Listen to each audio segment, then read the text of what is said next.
Hi everyone. In my last module, we have discussed regarding basic concepts of operating system. In this module, we are going to learn one of the main function of operating system, that is called as a process management. There are 5 different functions which are performed by any operating system. First is process management, second memory management, third file management, fourth one is device management, it is also called as IO management, and last one is protection and security. In this module, we will discuss the first function of operating system, that is called as a process management. So before going to start the different activities of process management, first we will discuss some basic concepts of process. In this module, we are going to learn what is a process, what is difference between process and program, and next we will learn process states, and this can be understood with the help of state transition diagram of a process. Process control block, so it is a special data structure which is used to hold the information related to each and every process in the system. Process scheduling, it is a main function of process management. Process scheduling queues, these are used to perform the function of process scheduling. And at the end we will discuss process schedulers. So these are the software modules which performs the function of process scheduling. We'll start with process. Basically, process is defined as a program in execution. So there is a difference between program and process. As you know, program is having a set of instructions which will perform a particular task, but program is passive entity. It is stored in the secondary storage, and when you open that program, it becomes process. It is an active entity. Process is an active entity. So during its operation, process always requires some resources. It is executed by CPU, it requires some memory, it requires some files, it requires some IO devices. So basically every system consists of collection of processes, either user processes or system processes. Hence, the process management is very important function of operating system. So there are some different activities which are performed by process management module of operating system. Here we have listed the first activity, that is creation and deletion of both user and system process. During creation, it requires some resources, and once the process has finished, we have to remove that allocated resources to the process. Next, the scheduling of processes. So in multiprocessing, there are many processes which are executing at the same time, so we need to schedule that in number of processes to the system. Next, very important thing is the provision of mechanism for synchronization. Synchronization is nothing but coordination between two or more processes during their execution. Because in multiprocessing, there are many processes are executing at the same time. They require same resource at the same time. Hence, there should be a proper coordination between these processes is required. Also, there is a communication that is called as the inter-process communication between many processes is also required, because to exchange the information from one process to another process. So for example, if I say I am having a MS Word document, I want to print that document with the help of printer. So MS Word document, so whatever the MS Word application, you can say that is one process, and printing or printer is a example of another process. So there should be that particular data from that document will send to the printer for printing operation. So that is what basically the information is exchanged from one process to what another process, and that technique is called as the inter-process communication. So if this communication and synchronization is not proper in the operating system, then there is a problem called as a deadlock will happen between the process. So hence process management also provides some of the deadlock handling mechanisms. So next we have process states. So this can be learned with the help of process state transition diagram. So here you can find there are 5 states of any process. New state, when the process is being created, it is in the new state. Ready state, when the process is ready to execute and it has all the resources available, then it is in the ready state. Next, running state.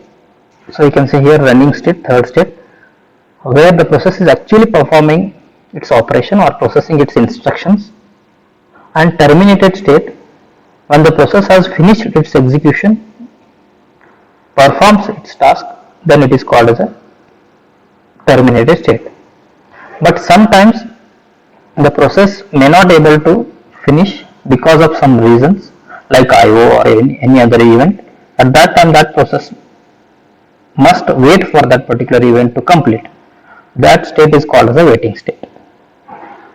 Okay. So these are the 5 states, you can say: new, ready, running, waiting and terminated. So next we have a process control block. It is a data structure basically used to store the information related to every process in the system. Here you can find it is also called as a task control block. So here you can find there are some information related to process. First is called as a process ID. So it is a identification number for a process. It is a unique number assigned to every process in the system to identify that process in the system. Next, process state. So it tells regarding the process is in which state, whether it is in running state, ready state, new state or waiting state or even terminated state. So next it has a pointer. So pointer to the memory of process instructions. Next, very important information is priority. So priority are some special bits assigned to each process.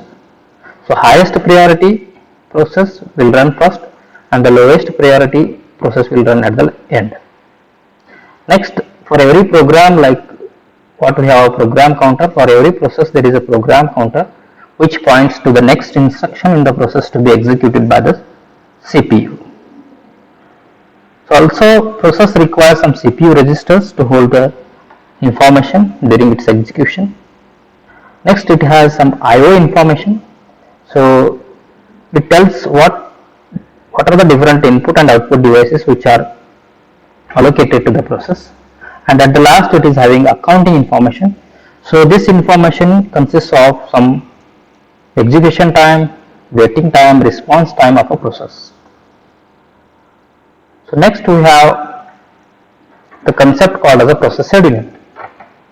So basically process scheduling is nothing but allocating a particular process to the CPU for execution, and once that process finishes its execution, that process is removed from the CPU and the new waiting process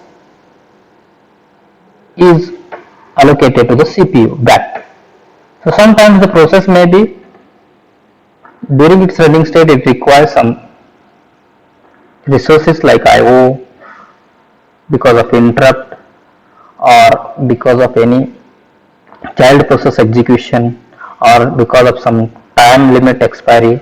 So because of all these reasons the process is once again removed from the CPU and brought into the ready state. So for that reason the scheduling of process is very important, and that is essential in the multi-programming operating system or multi-processing operating system.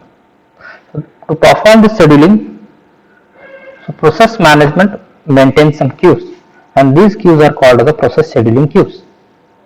So there are 3 important queues. Here you can see job queue, ready queue, and third one is the device queue or IO queue. It is also called as a waiting queue. So with the help of this diagram you can easily understand what is the function of each queue in process scheduling. So all the processes in the system are stored in the job queue. Once that processes are ready, they are brought into the ready queue, and when any process gets all its resources and ready to execute, that particular process will enter into the CPU for execution, and if it has finished its execution, it will exit from the system or will be terminated. But sometimes, because of 4 reasons, the process is not able to finish at the single point. So the reasons may be, sometimes a process request for IO. If process request for IO, then that process will be wait in IO queue, finish its IO operation, once again it will enter into a ready queue. And second reason is, the process is allotted some time limit. If that process is not able to finish its job within that time limit, then that process is brought out from the CPU and once again it has to stand in the ready queue, that is time slash expired. Third reason, a process may request for another process, or process creates a sub process. You can say parent process creates a child process. At that time, first child process needs to be executed, then that after execution of child process, once again the parent process will be resumed. Okay. And the last reason, because of some hardware or software interrupts, the process will be removed. So that is nothing but wait for an interrupt. After execution of the interrupt, once again the process execution will begin. Okay.